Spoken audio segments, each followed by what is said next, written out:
तो hello student, welcome back to my channel Samrat academy. तो मेरे प्यारे विद्यार्थियों, इस वीडियो में हम बात करने वाले हैं क्लास 10th के विज्ञान के वेरी महत्वपूर्ण प्रश्न, ठीक है, जो कि 2022 बोर्ड एग्जाम में पूछा जाएगा।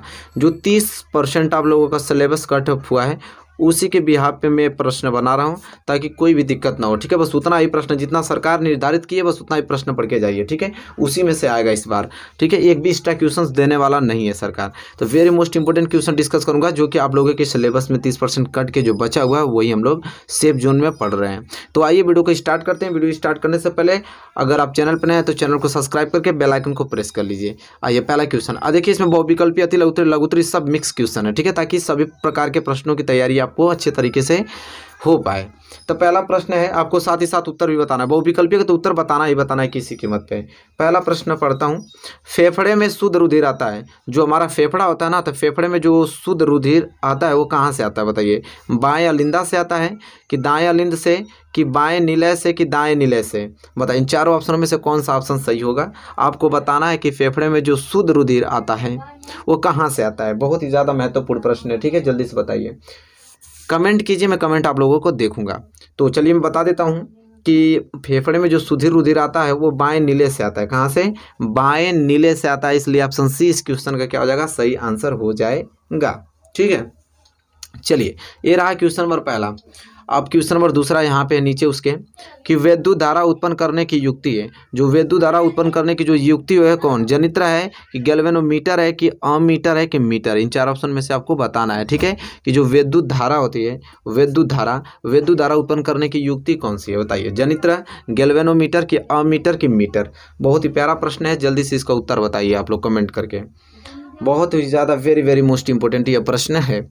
तो चलिए फटाफट आप इसका जरूर से कमेंट कीजिए कि विद्युत धारा उत्पन्न करने की जो युक्ति है क्या है। तो विद्युत धारा उत्पन्न करने की जो युक्ति है जनित्र है। आई होप आपने भी पहला ऑप्शन चूज किया होगा, और पहला किया तो 100% आपका आंसर बिल्कुल सही है, ठीक है। क्या है? जनित्र विद्युत धारा उत्पन्न करने की युक्ति होती है। अब क्वेश्चन नंबर दूसरा भी यहाँ पे कंप्लीट हो गया और अच्छे तरीके से याद भी हो गया होगा आप लोगों को। इसी के साथ हम बढ़ेंगे अगले प्रश्न की तरफ, प्रश्न नंबर तीसरे की तरफ। प्रश्न नंबर तीसरा है कि बंकमिस्टर फुलेरिन एक अपरूप है। बंकमिस्टर जो फुलेरिन है एक अपरूप है, किसका? फास्फोरस का, कि सल्फर का, कि कार्बन का, कि टीन का। बताइए इन चारों ऑप्शन में से कौन सा ऑप्शन सही है। बंकमिस्टर फुलेरिन एक अपरूप है, किसका अपरूप है बताइए, वेरी मोस्ट इंपॉर्टेंट है। तो क्वेश्चन नंबर तीसरा का कौन सा ऑप्शन सही होगा, आप हमें कमेंट करके बताइए कि बंकमिस्टर फुलेरिन एक अपरूप है किसका। तो मेरे प्यारे विद्यार्थी वो है कार्बन का। किसका है? कार्बन का। अगर आपने भी ऑप्शन सी चूज किया है 100% बिल्कुल आपका आंसर सही है। अगर इसमें से कर ले रहे हैं तो बोर्ड एग्जाम में एक भी बहुविकल्पीय का प्रश्न छोड़ के आने वाले नहीं है आप, क्योंकि इसी में से आने वाला है, ठीक है। वही चीज़ जो निर्धारित किया है उसी के अनुसार हम लोग पढ़ रहे हैं, ठीक है, ताकि कोई भी परेशानी ना हो। क्वेश्चन नंबर 3 क्लियर है। क्वेश्चन नंबर 4 की तरफ बढ़ चलते हैं। चलिए क्वेश्चन नंबर 4 देखिए, कह रहा है कि समतल दर्पण द्वारा निर्मित प्रतिबिंब का आवर्धन होता है।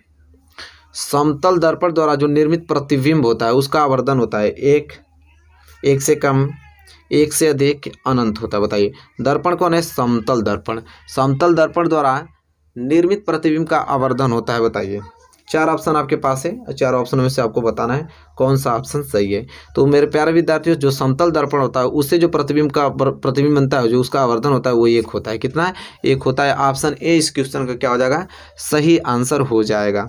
अगर आपने भी आंसर ए चूज किया तो बिल्कुल 100% आपका क्या है, सही है। चलिए क्वेश्चन नंबर 4 क्लियर हो गया। क्वेश्चन नंबर 5 की तरफ बढ़ेंगे। क्वेश्चन नंबर 5 इस पेज में है, और क्वेश्चन नंबर 5 है कि अलैंगिक जनन मुकुलन द्वारा होता है। जो अलैंगिक जनन होता है वो मुकुलन द्वारा होता है। अमीबा में, कि ईस्ट में, कि प्लाज्मोडियम में, कि लिस्मानिया में। तो इन चारों ऑप्शन में से कौन सा ऑप्शन सही होगा। अलैंगिक जनन मुकुलन द्वारा होता है। अलैंगिक जनन मुकुलन द्वारा होता है। अमीबा, ईस्ट में, प्लाज्मोडियम में, कि लिस्मानिया में। बताइए वेरी मोस्ट इंपॉर्टेंट है। तो फटाफट कमेंट कीजिए, और इसका क्या सही आंसर होगा मैं अभी बता रहा हूँ, पहले आप लोग कमेंट करके बताइए कि क्या इसका सही आंसर होगा। वेरी मोस्ट इंपॉर्टेंट है। तो इसका होगा ऑप्शन सी, प्लाज्मोडियम में। किसमें? प्लाज्मोडियम में। अगर आपने भी ऑप्शन सी चूज किया है बिल्कुल 100% सही है। अब तो ये रहा 5 मैंने बहुविकल्पीय मोस्ट इंपॉर्टेंट क्वेश्चन बता दिया। अब थोड़ा सब्जेक्टिव क्वेश्चन पे आते हैं जो कि वेरी मोस्ट इंपॉर्टेंट है, ठीक है। उस पर देखिए, जैसा पहला प्रश्न है यहाँ पे, प्रश्न नंबर 6, 5 के बाद 6 आ गया। कि एक उत्तल दर्पण की फोकस दूरी 10 सेंटीमीटर है। एक उत्तल दर्पण की फोकस दूरी कितनी है? 10 सेंटीमीटर है। इसके द्वारा किसी वस्तु का प्रतिबिंब अधिक से अधिक कितनी दूरी पर बनेगा? तो मेरे प्यारे विद्यार्थियों देखिए इसका उत्तर कैसे लिखेंगे कि वस्तु का प्रतिबिंब अधिक से अधिक 10 सेंटीमीटर पर बनेगा, क्योंकि उत्तल दर्पण के लिए आवर्धन सदैव धनात्मक व 1 से क्या होता है? कम होता है।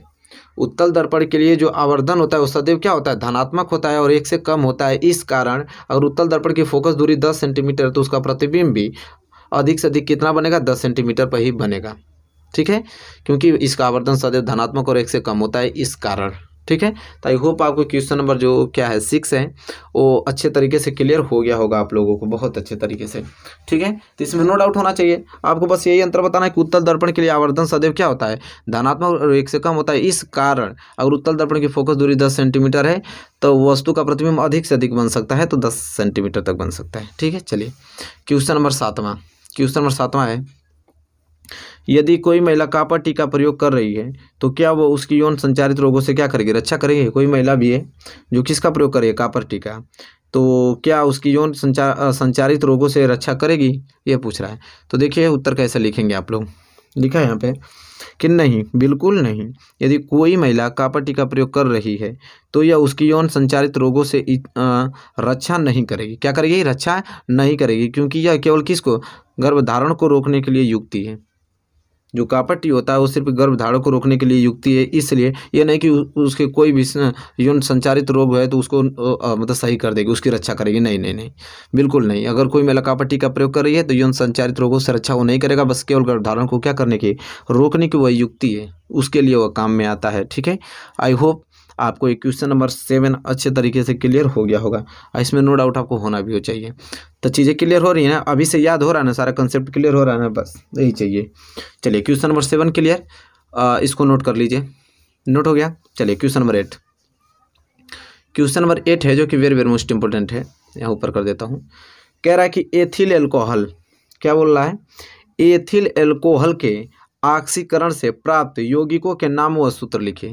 कह रहा है कि एथिल एल्कोहल के, अगर एथिल एल्कोहल का ऑक्सीकरण कराया जाए तो उससे जो प्राप्त यौगिक होगा उसका नाम बताइए और सूत्र भी लिखना है इसका। तो देखिए एथिल एल्कोहल के ऑक्सीकरण से एल्डिहाइड एसिटिक अम्ल प्राप्त होता है। अगर एथिल एल्कोहल है, अगर उसको ऑक्सीकरण किया जाए, उसका क्या किया जाए? ऑक्सीकरण किया जाए तो उससे एल्डिहाइड एसिटिक अम्ल प्राप्त होता है।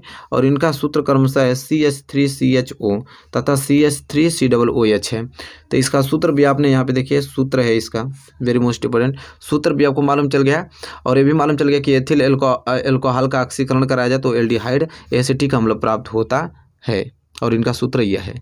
तो आई होप आपको प्रश्न नंबर 8वां अच्छे तरीके से क्लियर हो गया होगा।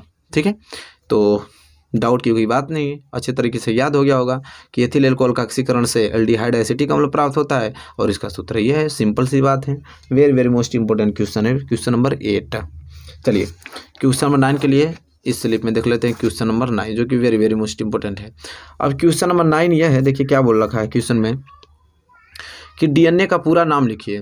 क्या बोल रहा है कि डीएनए का पूरा नाम लिखिए और यह प्रोटीन संश्लेषण कैसे करता है। कह रहा है कि डीएनए का पूरा नाम लिखना है आपको और यह प्रोटीन का संश्लेषण कैसे करता है ये बताना है। तो देखिए लिखा है यहाँ पे कि डीएनए का पूरा नाम जो होता है ना वो डीऑक्सीराइबो न्यूक्लिक अम्ल होता है। चलिए हमारे साथ बोलिए, डीएनए का पूरा नाम डीऑक्सीराइबो न्यूक्लिक अम्ल है। डीएनए द्वारा, देखिए डीएनए द्वारा आरएनए का संश्लेषण किया जाता है। डीएनए के द्वारा किसका संश्लेषण किया जाता था? आरएनए का संश्लेषण किया जाता है, जो प्रोटीन संश्लेषण के लिए क्या होता है? अति आवश्यक होता है। जो क्या करता है? जो डीएनए आरएनए का संश्लेषण किया करता है, चाहे संश्लेषण किया जाता है उसके द्वारा, तो वो किस काम आता है? प्रोटीन संश्लेषण के लिए क्या होता है? वो अति आवश्यक है। ठीक है, इस परिक्रम को ही अनुलेखन कहते हैं। ठीक है, इस परिक्रम को ही क्या कहते हैं? हम अनुलेखन कहते हैं। तो आई होप आपको क्लियर हो गया होगा। पूछा था डीएनए का नाम और ये प्रोटीन संश्लेषण कैसे करता है, तो सिंपल है, डीएनए का पूरा नाम डीऑक्सीराइबोन्यूक्लिक अम्ल हो गया।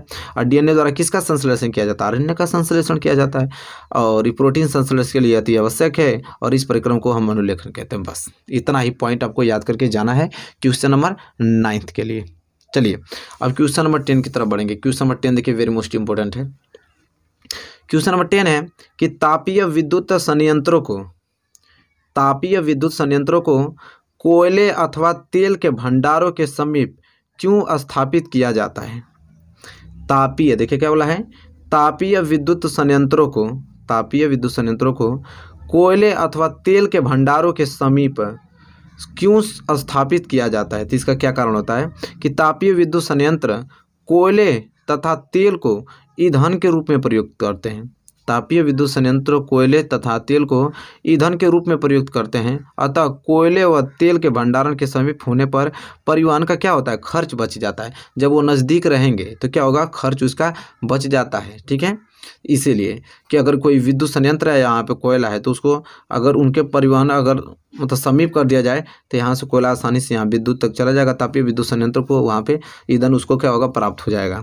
तो वही चीज़ लिखा है कि तापीय विद्युत संयंत्र कोयले अथवा तेल को ईंधन के रूप में प्रयुक्त करते हैं, अतः कोयले व तेल के भंडारण के समीप होने के परिवहन का खर्च क्या करता है, बच जाता है। बस यही कारण है।